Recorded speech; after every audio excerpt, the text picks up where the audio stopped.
Welcome back to Proper Precon, the podcast built for precon professionals who want to go deeper than just the headlines. I'm Troy Simon with my partner in precon, the professor, number 9 in your programs, folks, number 1 in your heart. Give a big welcome to Trey Darnell. Trey, it's great to be back. It is great to be back and felt like episode 2 had a lot more to talk about. So excited to dive in today. Today, we're going to talk about something that is really near and dear to our hearts. And really, it's sort of the overall point of the podcast, the cost narrative. And that's not just an estimate. It's not just a number. It's really the story that's behind all that. So we're going to get into what that means, why it matters, and what it looks like when you do it really well. But before we do that, Trey, give us the punchline for the week. So today's punchline is pre-construction, where every project starts as simple, then immediately becomes a parking garage, 3 alternates, 10 VEs, 2 phasing plans, and a client asking if we can make it feel premium for less money. Yeah. That sounds not right. And I imagine the laughing in the background is what everyone's doing when that question would get asked, right? Well, getting into the cost narrative, I guess a good place to start might just be like, what is a cost narrative? I mean, maybe we start there. Like, what's the definition in your mind when you think about what that term means? Because it might mean different things to different people. Yeah, I think it's I look at it in terms of the story across going from concept all the way through GMP and how you communicate that well. I actually liken it to if I'm sure you have seen the movie. We talked about Christmas movies and things back in December, like Elf. Yeah. At the very beginning, like the books, the one of the owners of the publishing company comes in and says, like, the, the book's not complete, right? And so to me, the cost story, like, that's a visual representation of what happens in construction a lot of times. Like, we put a cost together and then it doesn't, the why and the context don't always carry across to those Mm. additional milestones to ultimately get to a GMP. So it's really the whole story of how you carry that initial cost and meaning and context across the whole pre-con life cycle. Is it a bit of an audit trail, if you will, from a technology perspective? I see it. I hear like documentation. It sort of lets you go back maybe 6 months later even and reconstruct exactly what you knew and when you knew it. Because I hear these stories about the pre-con process, and I came from a little bit different world where I was used to, maybe it was just shorter term estimate cycles where we're just a self-perform guy, concrete contractor or something like that, where you're just turning around a bid in a few days or whatnot. But this pre-con process for the GCs in particular that we talk a lot with, I mean, they could be months, years long. And when you have something that's that long, I imagine if you can't explain why it changed, do you lose credibility? Yeah, you do. I think there's internal and external objectives. Internally, as a builder, um, one person oftentimes kind of carries that narrative in their head, um, and then they try to explain to the client. But that information doesn't actually trickle down for other folks to understand the project. You want to learn the project by looking at the drawings, things like that. But Mhm. there's internal objective of, like, well, we have to know why that number changed. So we talk to trade partners to understand, like, well, the cost per X has gone up, or you waited 6 months to buy the steel out. So yes, it's more expensive, right? Those kinds Yeah. of things. From the owner side of it, I have to present it to them in a way that they can understand it. And I'll give you a very concrete example, unintended. Like, if I build an estimate, if I have multiple lines in an estimate that have footings dash parkings, footings dash called apartments, or footings dash retail corn shell, like different things like that. What you're saying is each line in the estimate, I have only one foundation system. It's all footings, but the cost should shake out in those different uses of the building. And that's what gets me to what matters to the client, which is, what's my cost per square foot for parking? What's my Mhm. cost for foundations and parking compared to retail, compared to this? Because ultimately for them, what it means is, yeah, cost per square foot for the project, cost per square foot for the use, and cost per, pick a metric, depending on the use of the building, parking spot for parking, right? Unit for apartments, keys for hotel, all those things matter to the client. So that's how they make their decisions to understand what their return is going to be, how their performer works. So yes, absolutely. If we can't connect the cost narrative well, then it doesn't build trust. Mhm. And owners always remember the first number you provide them. And if that's based off of hopes and dreams and it's coming from someone's head, and then all of a sudden you got to put, backing behind it, that's really hard to sell. I think the ones that generally do it well have a workflow or a process where they have consistent estimating practices from concept to SDs to DDs all the way to their GMP. Mhm. And there's somewhere where all of those can live and have awareness of each other, right? Because if they don't, then I can't connect those data points. The one, I guess, where it becomes challenging is, and this is pretty consistent across the industry, is like, I want a quick conceptual budget. It's maybe 50 to 100 lines, Mhm. cost per square foot lump sums based off of my historical costs, which even half the time it's hard to get that. Um, like, that would live in Excel typically. And Yeah. then when I need to do more detailed cost estimating, I have to go into my estimating solution, could be any solution, could still be Excel for that matter, and still not connect, right?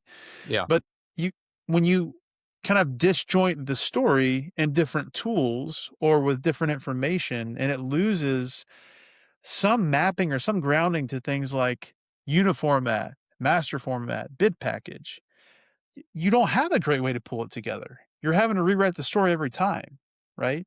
Yep. Yeah, there was a company that requested some information, through Edify's, uh, through our website, "Hey, we'd like to get a demonstration scheduled," and the note stood out to me. They said, "We have a gold mine of data and no great way to use it." Mhm. I'm paraphrasing. It was somewhere Right. around, that's not the exact quote, but, I thought, well, that's I imagine a fairly common thing in this business because 'cause I've been in it for 20 years now and had all these different conversations, and it seems like that's when you ask most of the contractors I've talked to, how do you know, handle your historical data? How do you track it? And it's either we don't or we don't have a great way to do it. We'd love to do it, but we can't. That's right. I think that the more that we can help this industry, so the builders help their clients solve problems, the tools ability to or solutions ability to like help someone help their clients makes it that much more palatable and easy to like we're helping you create shared understanding, right? So um all of that matters. And I think that I would just say that a lot of the solutions over the years, they kind of gear towards something specific. They gear towards one type of ICP, which is just an ideal customer profile, right? So it could be Yeah. builder, it could be trade partners, could be owners. Um, but there's a dire need for um like translation to happen between those. Like there's all these project stakeholders and there's an estimate that has numbers based on a design or a lack of a design or whatever that looks like, right? Mhm. That has to translate and stand the test of time. And ultimately, if it does it well, and ideally in a single platform, if it does it well and you can explain the cost narrative, I think there's a world in which we can do pre-con in 6 months or less. Well, that would Right? be amazing. We're not doing it the right way if it still takes 2 years. We can do it in 6 months or less and get to real cost and then go build the thing. Especially with AI, on the scene now. There's gotta be a way to speed some of that stuff up. It's just giving them the tools and, it's better communication, probably better processes in place, and it's like that can be a hard thing to change internally when you're changing the way or trying to change the way somebody's done something, especially if they're That's right. successful. It's hard to walk into, you know, a large company, multi-billion dollar a year GC and say you're doing it wrong. Um, and that's Yeah, maybe that's using a blunt instrument on something like that because it's not that it's per se wrong. It's just maybe there's a better way to get it's to the end different. result you're getting to that's more efficient, that That's is right. better for your customer, that's better for your employees, it's better for everyone, and that's Yeah. what, maybe we're here to show you or talk about. So it's gotta be one of those those things like that. So Yeah. break it down for the framework, on this. It sounds like it's maybe a three prong approach with putting this narrative together. You've got obviously the number. The number's got to be right. If the number's wrong, then maybe nothing else matters. Mhm. But you also have to have the context behind the number, and then perhaps a a decision point, right? The number is what it costs, square foot cost, total construction cost, hard cost versus soft cost breakdown, whatever you want. The actual figures. And then I feel like most teams are probably pretty good at that part, right? That's a traditional deliverable. I mean, we're in estimating. If you can't estimate, then Yeah. that's a whole other problem, right? But the Right. second layer is what we're always trying to talk about, or we're talking about today, but it's also the drum we beat weekly. It feels like on our day job. It's where the narrative actually starts, right? Get me to the root, the context. What's living in the estimator's head that might never make it to a report or to an estimate that a client might read, but could have major implications. Can you talk a little bit about that? Yeah, I mean, the number, it is kind of 3 layers, and I'm with you, I agree. The number is like, you create the number, but it's an output, right? Yeah. It's all based on the relationship with trade partners. It's all based on, partly, yes, what is calculated is the market components. So what's the material cost? What's labor cost? All those things. That matters. Mhm. But even if I come in with like a crazy low number, like if they get 5 numbers, owner gets 5 numbers from me, um, and I'm like off by a large percentage from the pack, but I'm really low. If I don't understand the cost story there, like shouldn't that be suspect? Like, is there like what's missing scope wise in that number? So, Yeah. like, the number is a piece of it, but it's an output, right? Yeah. It's really the gray space in between that kind of shapes the story, the context, and the why behind the numbers. That generally, like, as human beings, like, we aren't great at empowering people to understand the why half the time, right? And then it's challenging for them to even get behind that, because if they don't understand why, it's hard to have conviction or passion about it. Like, I want to do this in the future. I want to be in front of people and telling them, like, this is how we price it this way. It also kind of, it prevents you from being able to do things like option engineer their client. Because if you don't know why the number is what it is, how do you understand your client's needs in a way that lets you, like, solution for them? You're either part Yeah. of the problem or part of the solution. It's that Yeah. I tell it to my kids all the time, like, "Look, when you when something happens and someone's responsible for something, we're gonna approach it from being part of the solution. What can I do to help? How can I serve?"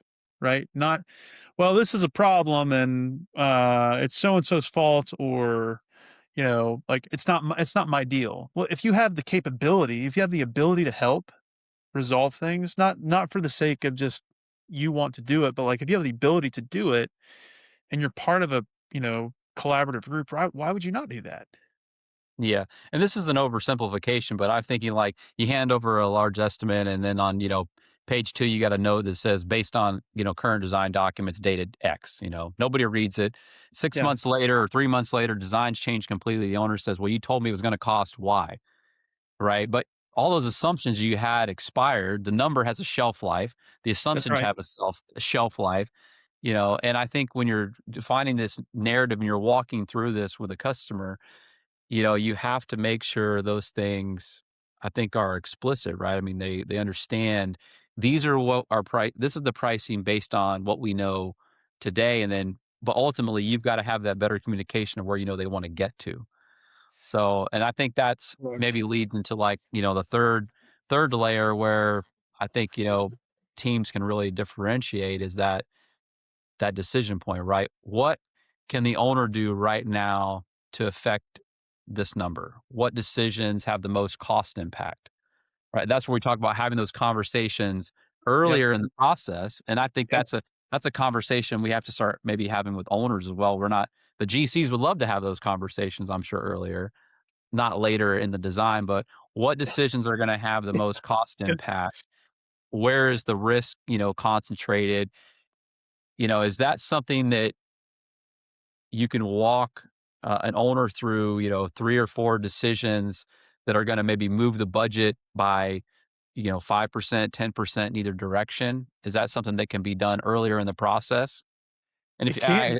if it can't, now you're a partner in managing that. That's right. You're not just concentrating on a number. Yeah, it can be. And the reality is, like, we talk about pre-con, and the assumption might be that we're talking to just builders or just developers or trade partners, right? Mhm, This is equally, hopefully, what we're talking about here is like equally educational to owners, where they think they're going to get the best price by bidding the work out to get the lowest number. mhm, That's not always the best value. That's oftentimes not the best value and creates a toxic environment on the job site.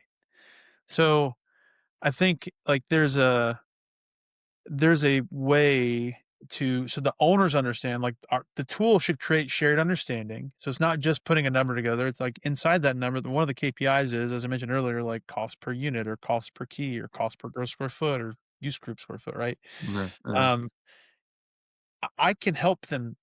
I can help them see that information so they can make a more informed decision. I can show them, we'll show the do the tool talk later, but like the unit mix, I can show them their unit mix, right? It's programmatic. Like that's the language they talk in. It's how we help translate what they're telling us back to them so they can then make an informed decision to make financials work, all that stuff, right? mhm. Um, and so that's where the team matters. But yeah, every GC is like, I want to be involved earlier, right? And that's where I'm saying it's equally education for owners here. Like that's the cry of the industry. So if an owner is listening to this podcast, like engage with people, relate, like form those relationships and invite people early on to have thoughtful conversations. And I think that the outcome is going to be much more fruitful for all sides. And I think the big piece of that is owners oftentimes will hard bid work or they'll think they're getting the most value by picking a different contract type. But the reality is every job is target value design. You have to get to some number. And I think this is equally educational for owners in terms of thinking they're getting the best value when oftentimes they may not be because they're not bringing the GC to the table earlier. Some owners do based on those relationships, and some don't. Right. Mhm, So I think there's ways that GCs can provide better, maybe some additional data points to kind of tweak that aren't just a VE list mhm. that owners can participate in, like, "Hey, we get more revenue for this type of unit, not this type of unit. What does that cost look like now?" Which is a more holistic way of value engineering, or option engineering, as we might call it, value management, something like that, right? Um, that creates more value for the owner based on design intent, and then we can turn the knobs on price, right? So Yeah. I think those are things that tie back to their revenue, but also allows the builder to be a partner in the process to help them get to a palatable number that meets their pro forma. Yeah, and if owners can have those conversations earlier, the GC is aware of it. Now the estimator can come, to the table and say, "Hey," they can be ready with, if you go option A, on the That's right. structure, here's what it does to your budget and your schedule, right? And they're more of a versus option B. They're not. It's more of a consultant than just, "Hey, I put together some numbers for you. Here you go."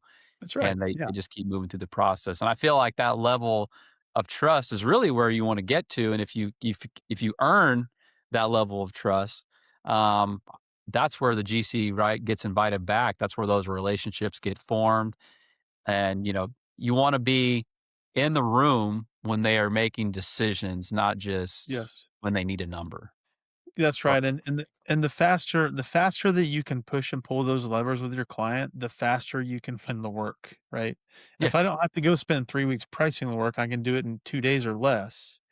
What's the likelihood that my response time is gonna allow me to actually be a front runner in terms of getting the work?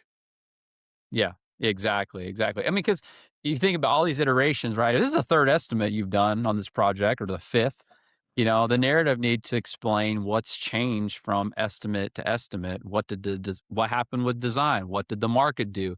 Where did the pricing increase? What did you learn from getting that subcontractor feedback, right? I mean, I feel like owners probably get anxious, when numbers start to move. And I understand they're familiar with the game. They understand that the price is Yeah, gonna start here, and it's probably gonna go to here, and they have yeah. some of that built into their mind already.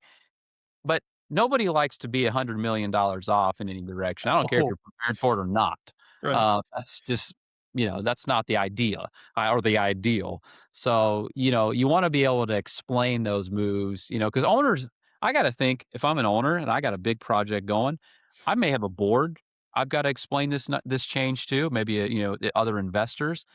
Yep. And so I feel like it's Precon's job, to give them that language, to Mhm. make that case internally, right? So, it means that you're thinking about, their problems or their own internal problems, not just, hey, there's this number deliverable I've got to give, right? They have to That defend it when it goes right. upstairs. So now you're arm in arm with them, right? In those explanations, you're making their job easier because the conversation started earlier.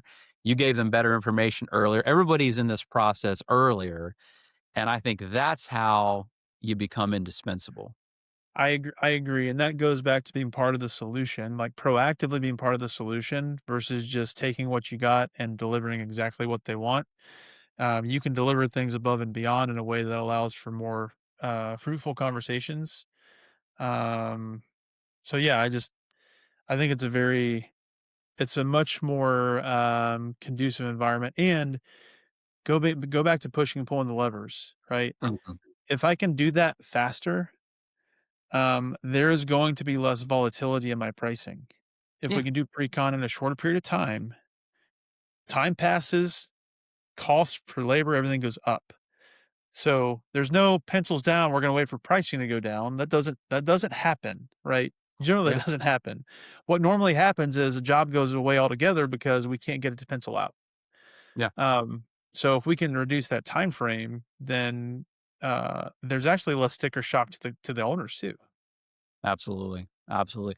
Hey, real quick, before we go much further, we need to take a quick sponsor break. This episode of Proper Precon, as always, is brought to you by Edify.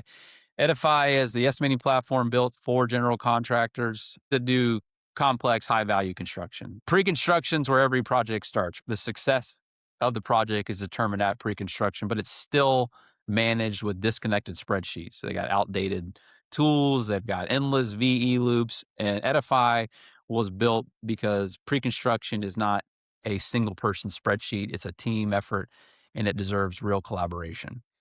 Teams will spend months pricing and repricing disconnected tools, only that they miss alignment with design or the owner goals. And Edify solves that by creating this one connected environment. So all the project stakeholders are working toward those same targets faster.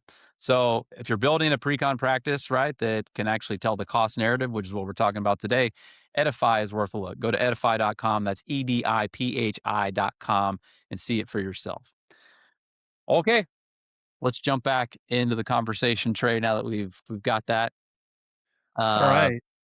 I actually want to flip it around on you a little bit here around this idea of making the owner a participant, not a recipient, all right. in this pre-con process. And you come from the tech side. You've been in a lot of conversations on like from a vendor platform perspective.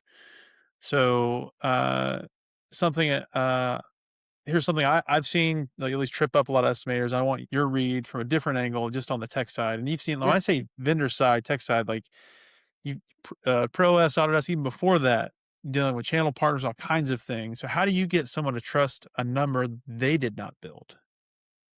Yeah, I mean, that's the whole shooting match, right? I mean, I think back to the time in sales or even professional services. You're always walking into a room, or these days, or for the past several years, it's a Zoom meeting. I used to be, you were in contractors' offices all the time. We don't have to get on the road that much anymore in this business, but you're walking in there to whatever those meetings are with a little bit of angst, right? That a number, it maybe just feels too big for the buyer if you're just focusing on the number. And your job and all that is to make them feel like they kind of arrived at that with you. You've taken them on this journey. You're not just handing it to them. And I think that companies or people within companies at times can struggle with those owner presentations or high level presentations. because they're making that mistake of, they're presenting a conclusion instead of Mhm. building that case. So what does building the case look like then versus just presenting a conclusion? Because I certainly have opinions on this from the builder side, but I'm curious again on the tech side. You gotta walk the owners through the logic before you just land at a number. Or if you're presenting even an estimating team, because maybe Mhm. it never makes it in technology. You may not ever make it to the CEO of Turner Construction if they're gonna use a product like Edify or any tool, right? I mean, what do they care? So Right. you have to present. You're presenting even below that, but um, you land at that number. You don't just say, "Well, here it is." You take a look at the project, and here's how we thought about the scope. Here are the 3 or 4 factors that we feel that are driving the most cost, and here's what we find, and then you're presenting the number. So it's like, take sales, right? You walk through the process, and sales, somebody comes to you and says, "Hey, I wanna take a look at your product." You start to build value at the very beginning when you're in discovery, maybe even earlier than that if you're in the RFP, right? If that's Mhm. needed. And so Yep. you're guiding this client or walking them through this series of questions of learning about their business, and then now you're presenting your solution, right, which is a demo in tech world, Mhm. um, and then sometimes maybe even a proof of concept, like maybe it's a trial of the software or something to that effect, or maybe you're just building something specific to prove out that you can solve that particular challenge that they're really interested in solving. And so imagine in this world, you skipped all that. Somebody called you up, you went straight to the quote. You added no context, you added no value. Um, you're showing that you're not showing any of those challenges that you're going to solve. It's the Yeah. same thing in professional services. We have a statement of work. How many on-site trainings are we going to do? What are the travel costs that we anticipate? And along the way, you're explaining why those are necessary and how it's a long-term benefit to a client because you know as well as I do, buying software, just buying it doesn't cut it. That's only like half the battle. You have to roll it out to the team, and more importantly, you've got to deliver a there's a very small window of delivering time to value, right? So because if you need to deliver that in an efficient manner from a technology vendor's perspective and for a customer, they need to see it because their goal is to adopt this enterprise wide. And Right. so if you do that right, by the time you say the number and you present that quote, they're almost nodding along with you before you finish the sentence. Doesn't mean they're not going to beat you down a little bit and try to squeeze more out of you. That's maybe the nature of the business, right? But there's a Yep. better understanding of why you ended at that number other than just, giving it. Yeah, and the same thing happens, right? I would think from the owner's perspective side of this, um, they're asking for a number for a project type. Yep, If that's all you deliver, and then all you can do in that case is defend the number. right. You're not explaining the project at that point, right? And so I think that's the point, like what you're making here is like you apply it to this industry. It's like, well, how do I partner well with my clients, with my clients' clients, and everyone who's involved? And it's not by saying the output is the answer. It's by saying everything leading up to the output is how you get the output you need. That's right. You don't wanna be in defense mode. I mean, it's very easy to lose the room. I mean, we have very short attention spans in Yeah. general, so you Yeah. can lose the room in a number of different ways. You really don't wanna lose it when you're having to defend yourself on your presentation, right?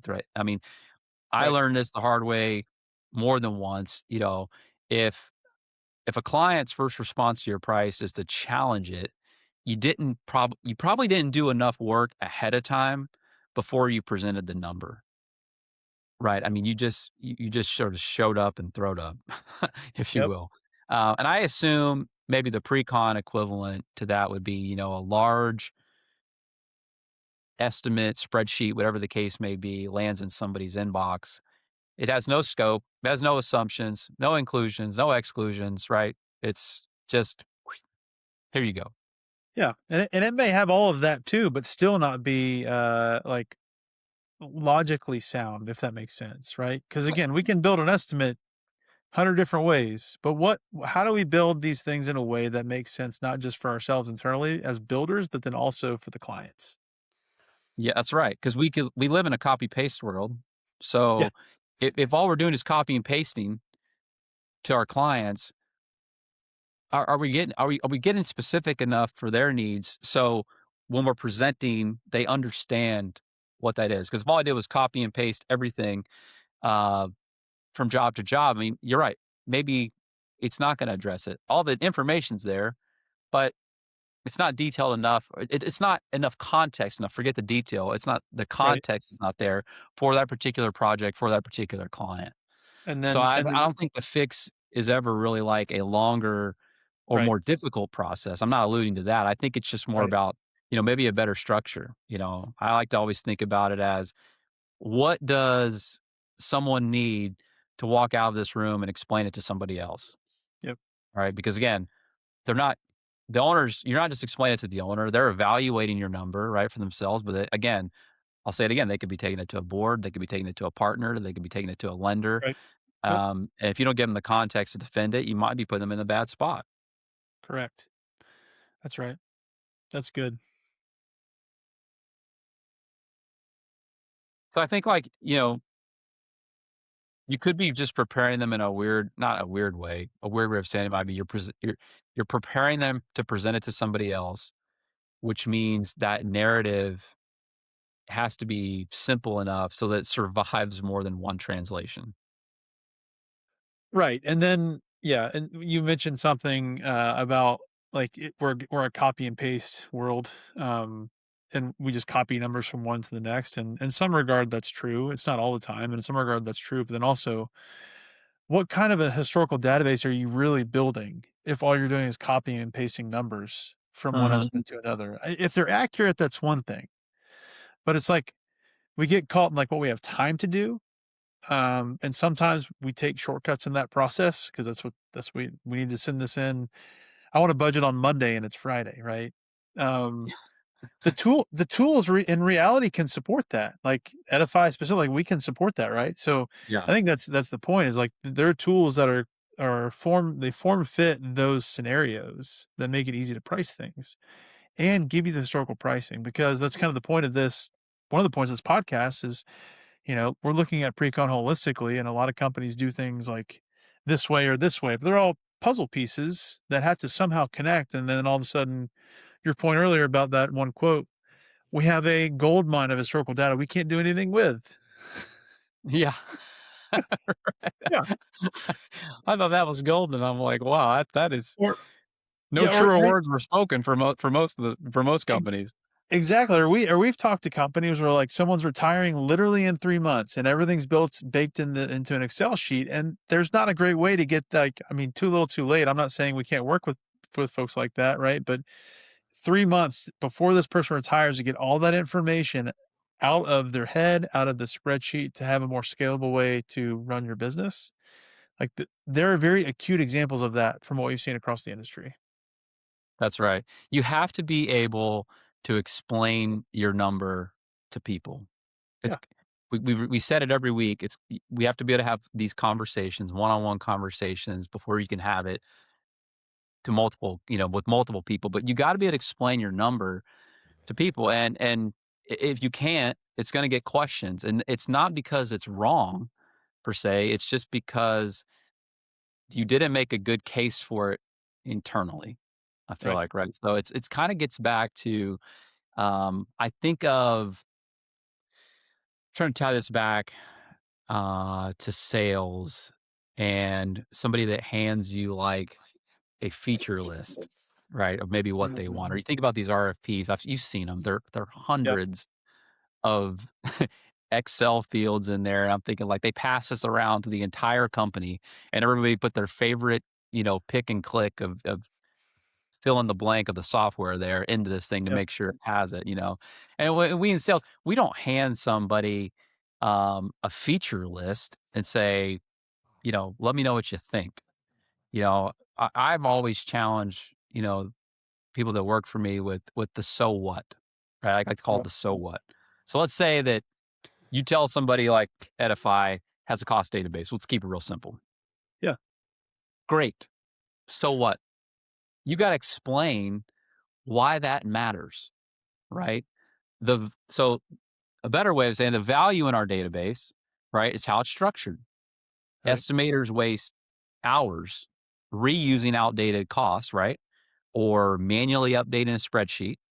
right. But when you have a database like that's in Edify, our unit price catalog, those costs, they stay accurate automatically. Imagine that automatically. I mean, they're going to give you current company wide data every time that you use it. And here's the cool thing, Mr. Owner, it gets better every time that you use it. I mean, how often does that happen in a database? Right. You think about the old systems, they get worse. I've had to do database conversions for people that are using like Sage. They're a Yeah. nightmare. I Yep. mean, there's 100 different ways the items are described. Yep. It just it's terrible. It doesn't compile together. Edify's data unit price catalog is smart and grabbing that data, and you can really it gives the user a really good way to Yeah. aggregate that data and always keep it up to date. So the Yep. more you feed it, right, the better it actually gets. And Right. so Yep. I was just gonna say, like like the UPC always carries the current cost of what things are today. It's always a current snapshot, and then the estimates carry the context because price does evolve. Every estimate's not going to be identical, and that's okay. Doesn't mean you won't use the same price from one estimate to another. You could, right? That right, could stay intact, but there has to be something as a foundation, and then you have to have something else that connects back to that foundation that can carry context, so you understand the story and the narrative. that's right. And because we don't work in one region, we're, we're at least across the United States and some companies are international, right? It's Yep. gonna support those regional variations, right? Now Yep. now teams they can get pretty specific on cost perspective based on my region, right? Yep. And everyone can see that those, they can still estimate with those numbers that feel familiar and credible, but they can also contribute, right, through this sort of shared source of truth that they have. It's kind of like you're crowdsourcing your own data Yep. um, internally, and so in my mind, you start talking about that. That's a so what. So yeah, Right. we have a UPC, we have a database, whatever you want to call it.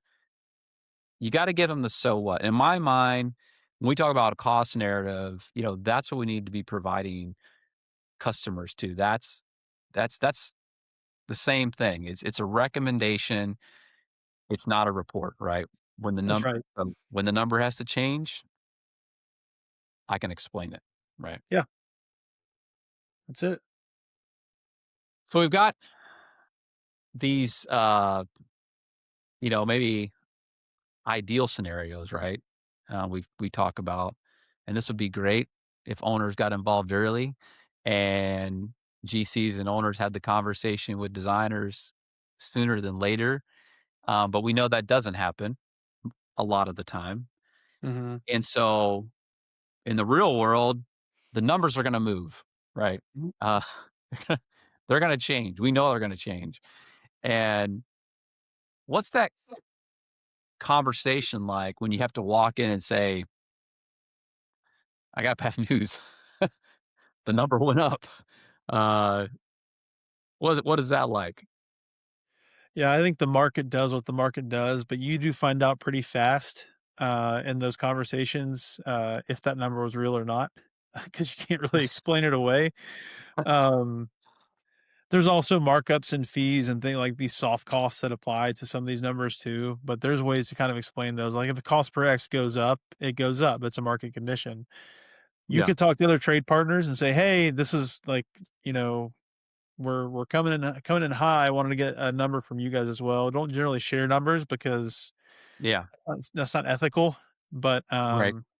you're trying to get the best number, to move forward to make the job pencil, and this even goes back to, like, the purpose of having good historical cost is I shouldn't have to use trade partners earlier on if I have good historicals. I could just use my historicals and apply an escalation factor for either time or location. Yeah. That's the ideal, and then I bring trade partners in when I need them to actually because I need the cost to be real net, like more real than what it was. I can do like a gut check, phone call, whatever, like earlier on, but um, yeah, I mean, I think as long as you can explain it well, like where the costs are, and that comes into like a variance report, right? So like obviously in Edify, like we can run a variance report, sort of by master format, uniform bid package, whatever sort field you like people use, either Mhm. at the SOV level or in the detailed summary level. So we can see Yeah. high level, did all our costs go up in the parking garage because we way over engineered this thing all of a sudden and added all Yeah. these other things? Or did it go up in the amenity space because we had some assumptions, but now all of a sudden we've got these design drawings. They want terrazzo, like 5 times the types of terrazzo, marble terrazzo, whatever, inside the lobby. We didn't budget that, right? Yeah. It's not that the owner doesn't want it, but the point is you've got a way to explain it because every job goes from initially, um, uh, oh my gosh, every job starts with like this predictive intent to define scope and everything in between, right? Yeah. Exactly. So And it feels like to me that proactive bad news, right, if we're gonna call it that, is better yeah. than reactive bad news, Well, right? you don't So call it bad news, right? You just yeah, say, right. "This is right." Well, Troy, you might like maybe jokingly like say, "Hey, I've got some bad news because we're all human. Hey, FYI, the Yeah, cost yeah, went up, right?" And we can laugh about it, but like seriously, we got to figure this out. Here's where it went up. Here's why it went up. Right? That's a different conversation than, um, well, we just use the last estimate. Here it is. I'm not saying that happens often. I'm just saying like you don't have a good yeah. why behind it, right? Well, there's a time, but if the sooner you can have those conversations is my point, right? I mean, Yeah. and you're proactive on that, now the client doesn't feel like they were the last to know, They right? trust Now you, there's no trust problem right right? there. They know that That's when right. you start giving them numbers, now they're going to be able to rely on those numbers more because you're proactive in those conversations. You can explain why there's changes. There's no mystery to it. You're not fumbling through sheets or whatever. Right. Programmatic or systematic way that you can defend those numbers and have those real conversations with the Right. client. So, and I think there's that window, right, where you can do something about it, but the window maybe can close fast. So you got to have those proactive conversations, not waiting to the very end, and you're kind of out of options, if you will. That's where you start to see jobs go off the table when you're out of options and it can't pencil out. Yeah, yeah, I would agree. I would agree. All right. Um, Anything else? Did we miss anything on narrative here? I don't I don't think so. I mean, we're hopefully going to have a guest next week that can talk us through their developer builder. I can't I won't mention them yet, but we're hoping to have a guest next week that will help us kind of reinforce this actually from both sides. So it'll be great. Yeah, I Yeah. don't think we missed anything. All right, great. Well, I think it's time for tool talk. Are you ready to show some software? Absolutely. So every week, just for those listening, we dedicate a part of our time here to what we call tool talk, just because part of telling the story is well having the right tools to support it. And today we're going to take a look at something. Trey is going to show something in Edify that I think is really directly relevant to everything we just talked about. Um, but before we do that, I do want to share this piece that came across my LinkedIn feed this week. Paul Wilkins, he's a VP at JE Dunn. I hope it's okay to say that. He wrote this piece, and he's lobbying for estimators to reframe their role from cost forecasters to value advisors. I'm kind of paraphrasing here, Yeah. and that historical cost data is the primary tool for making that shift, right? So he lays out like I guess 6 practical ways, right, to do this. He used comparable project data to show the owners what different budget levels actually deliver, build defensible cost ranges instead of single point estimates, explain why similar projects cost differently based on specific design and site decisions, use historical outcomes to make risk and contingency feel concrete instead of arbitrary, anchor design decisions to proven cost data early through target setting, and then build owner trust by showing your work with real evidence rather than professional opinion alone. The point that he was making in this article is the estimator's real job is not to tell an owner what something costs, but to help them understand the value of what they are building. That's at least that's what I got about out of it, which sounds great in theory, but a lot of estimators have that data spread across shared drives. They've got it in old spreadsheets, could be in somebody's memory. It's not organized in a way you could really use it in a room with an owner. Right. So while we can't cover this whole piece in 5 or 10 minutes of tool talk, I believe you can answer that question that the article is maybe pointing to, which is how do you operationalize this? How do you go from historical data is valuable to walking into an owner meeting with data that's current, organized, and ready to tell a story? Okay. All right. I'm gonna do this fast. Okay.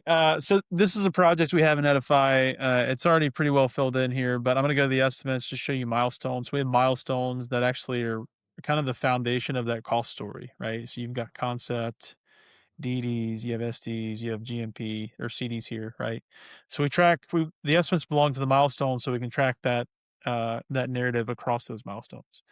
Now, that also will feed on this overview page, this cost trend line. We can submit estimates to the trend line and track against our target value, which is set by our client, obviously.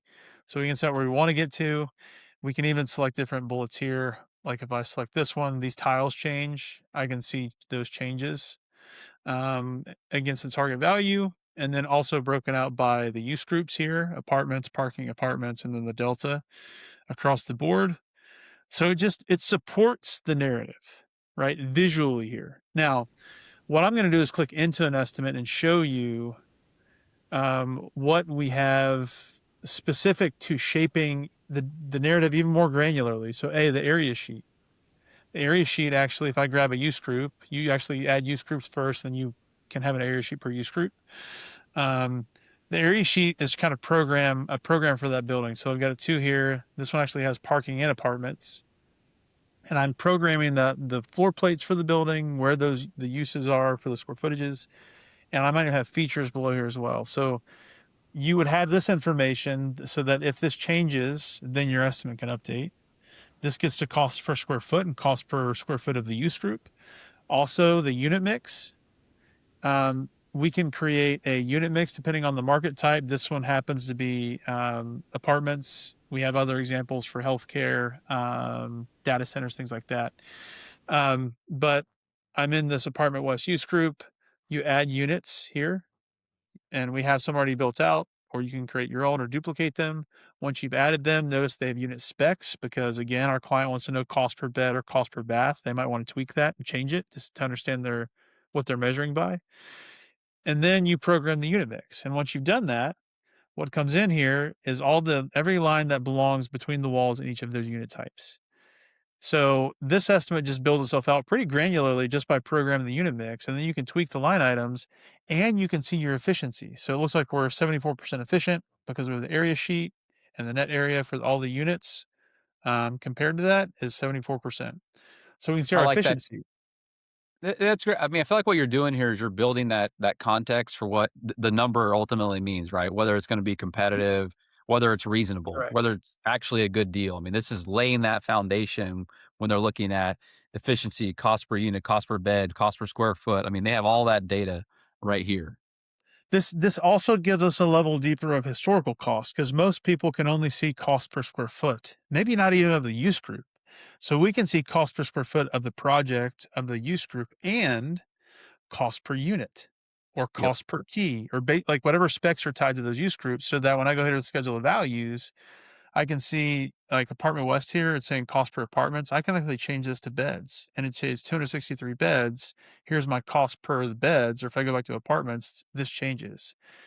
So the translation factor here is huge. If my client says, I want to see cost per, I mean, pick anything, just add it to the use group and say how many of you have in each unit. And then it's now a metric that you can measure by and provide that to your client. That again helps translate, create shared understanding, paint you as a partner, all those things. So we speak builder's language. We also help you speak owner's language. Right.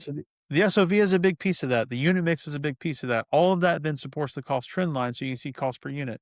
Detailed summaries where everything lives around your hard costs. The unit mix actually feeds this. If I scroll down, you'll see some hyperlinks here in units. That's coming from the unit mix. It's just summarizing here the hard cost, right? So the point is we can build the estimate like programmatically, so that if we change one of these levers, like the area sheet or a unit, I can change that quickly in one spot, and then boom, my estimate's updated. We had a customer tell us literally a couple weeks ago that we saved his bacon because it only took him 20 minutes just to go in here and tweak a few things. He then ran a variance report between the old estimate and the new estimate to actually show the client where the cost driver is happening, like where it's gone up, where it's gone down.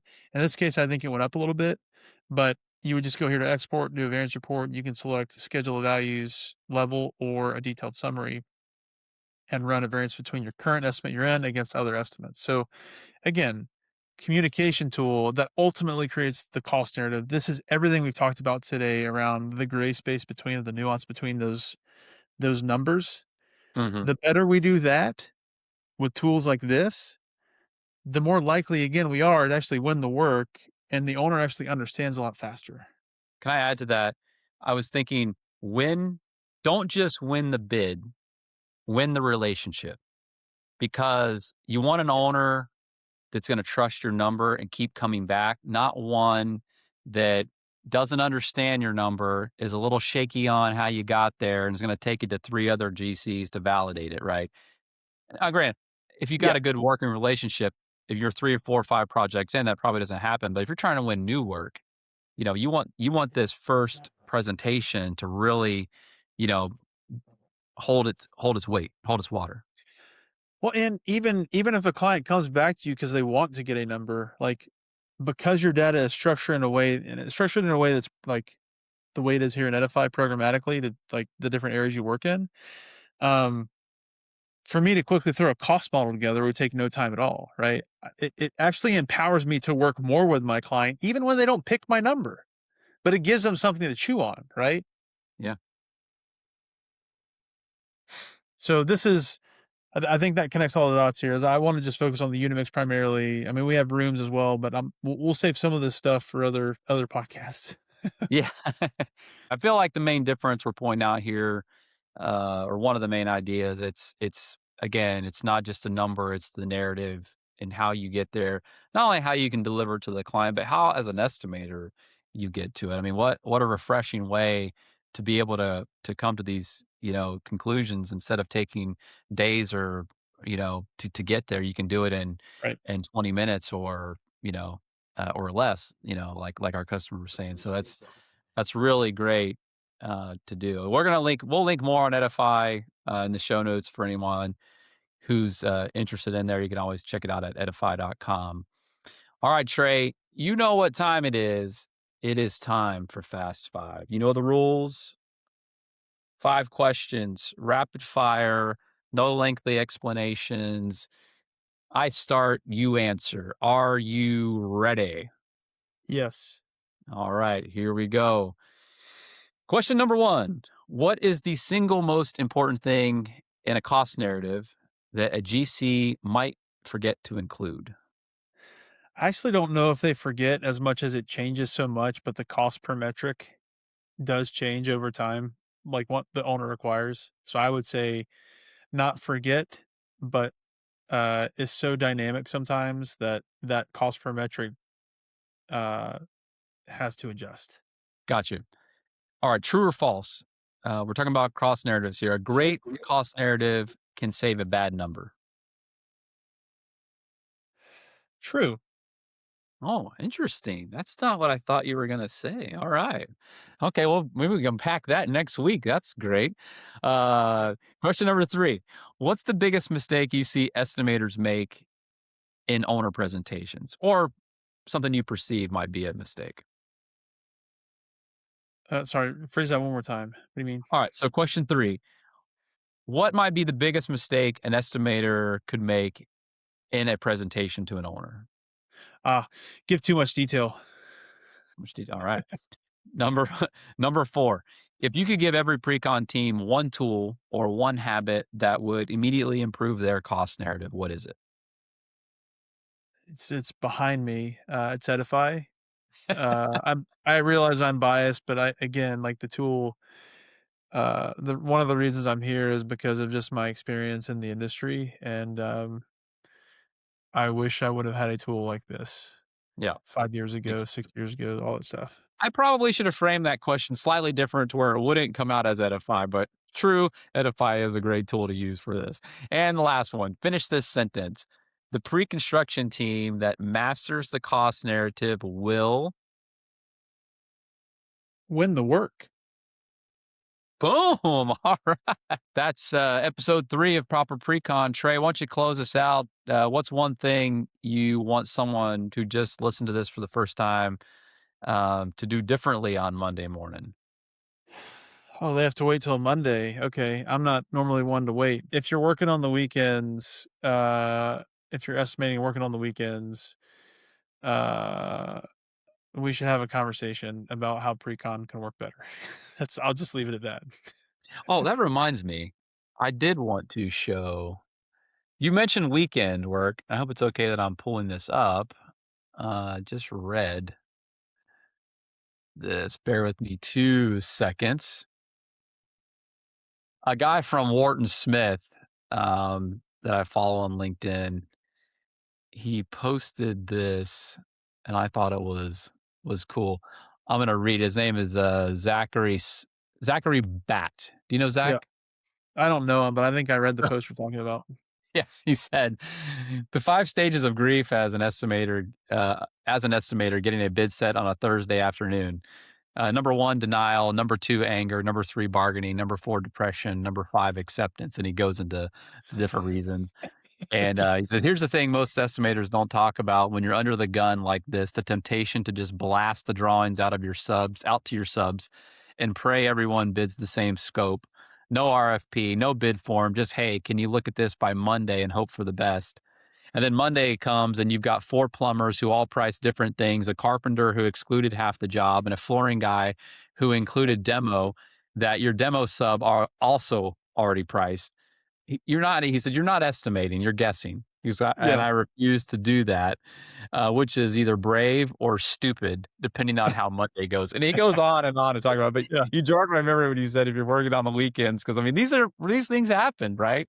I mean, yep, this story has been told since I've been in this business, like yeah, in every like sales conversation or like you go to like World of Concrete or something like that. I mean, this used to be like the premise of our demonstrations. We'd sit in this room, at the middle of World of Concrete with 9. This is back when you took all your tools with you. 9 digitizer boards, set up a guy on yeah, stage talking, and we'd say, anybody ever walk into get a bid on a Friday and got to have it due on Monday. I mean, I laughed when I saw this because I'm like, oh my gosh, this is still happening to this day.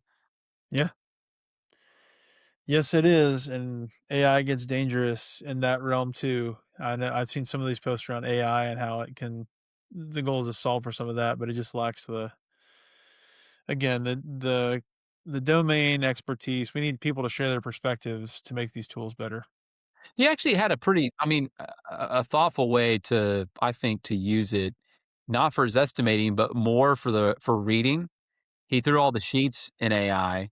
It Mhm. read it, pulled out all the notes, um, you know, outlined all the scope to the trades.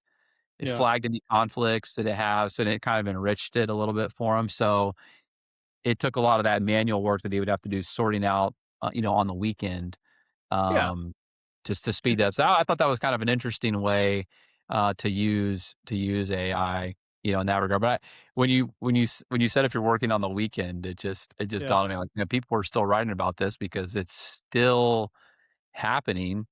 yeah, Where we're getting these, hey, can you get me a number um, right yeah. away? That's It's, you know, I mean, and it's not that we can't do that, right? But if you don't use a tool like Edify yeah, that can carry the narrative and have good historical cost to build a quick cost model, so yeah, here it is, right? Like, then what? How would you do it, right? yeah, exactly. You go find all the information, but again, the point of I think the purpose of this one of the things for this podcast is it's not just for builders.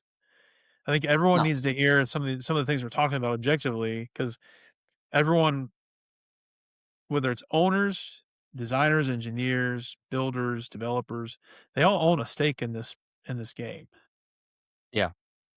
I mean, it applies to a lot of things in its root context, right? When you think about today's episode, and what, maybe someone could walk away with is that the number, like in most cases, is not the deliverable. Whether you're selling a construction project, whether you're selling technology, whether you're selling, a vacation spot, right? That it's not Yeah, the number. It's got to be like the confidence behind the number is is correct. The value is there, right? That's the narrative that you're talking about. Look at your last estimate.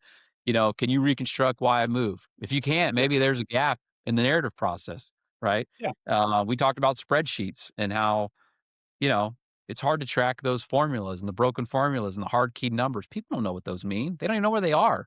I've seen some spreadsheets. I'm like, where is this calculating from? thing And then is, I go, I yeah, click in there and I follow follow the mapping through it. I'm like, geez, Louise. I mean, would I know? I mean, maybe I would to go to that page. I mean, how confusing could it be, right? But you got to be able to explain it after the fact, you yeah, know? And then they gotta be able to explain the change to someone else. So, like, if you can't explain it, that means owner's not gonna be able to explain it. You got a problem. It's way right, back, it's where you start. that's right.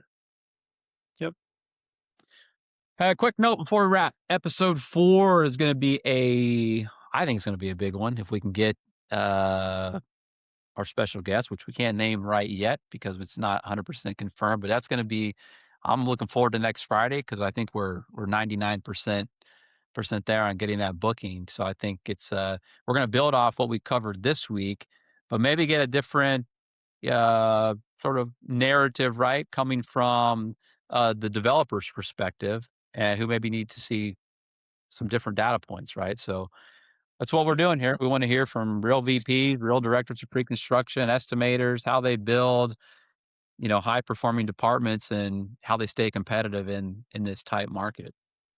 yep. It's gonna be fun. It'll be fun. All right. Well, hit subscribe wherever you listen. Apple Podcasts, Spotify, YouTube. We're on all of them. Share it with someone on your pre-con team if you have a topic you want us to cover, or if you're a pre-con professional and you want to come on the show, please reach out to me or Trey. We'd love to have you. Yeah, Don't forget, Proper Precon Podcast is powered by Edify, the estimating platform built for precon teams doing serious work. Edify ensures that from the first concept to the final contract, teams are aligned, data is connected, all the project stakeholder value is maximized. Check it out at edify.com. That's ediphi.com. We'll see you next week. Have a good one.